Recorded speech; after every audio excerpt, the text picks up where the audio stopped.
We live in a society that is blinded with the conditioning of gender roles. I'm sure all of you will agree.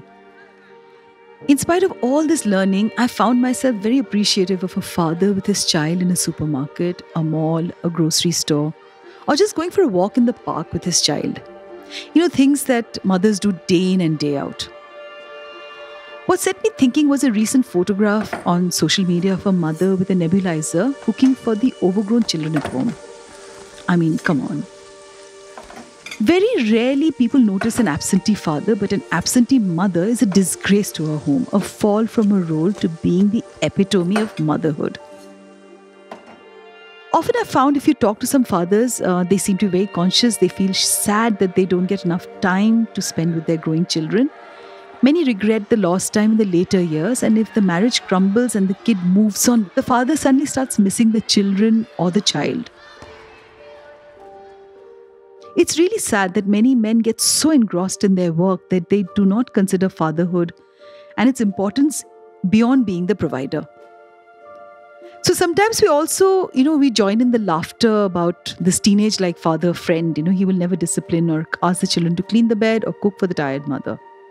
Again, teaching values is also a tough one, and also the onus again is given onto the mother.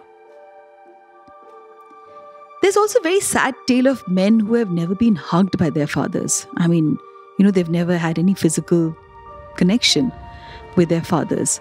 Or their fathers have never hugged them back, and they sadly remain emotionally empty at many levels in their lives. Because we have to admit that touch and physical intimacy is one of the greatest expressions of assurance for a growing child. And this grown man remains in search of reassurance his entire life.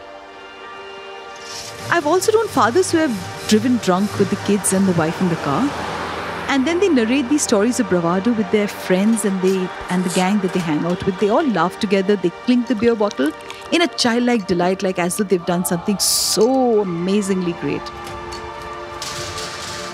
And I know, this is a marketing ploy and the perfect time to sell holidays and material stuff for people to buy to express appreciation for their fathers.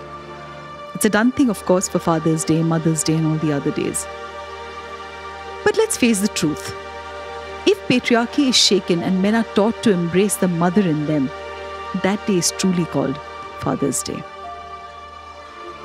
If you dig deep, you realize that a father figure is not always the biological father.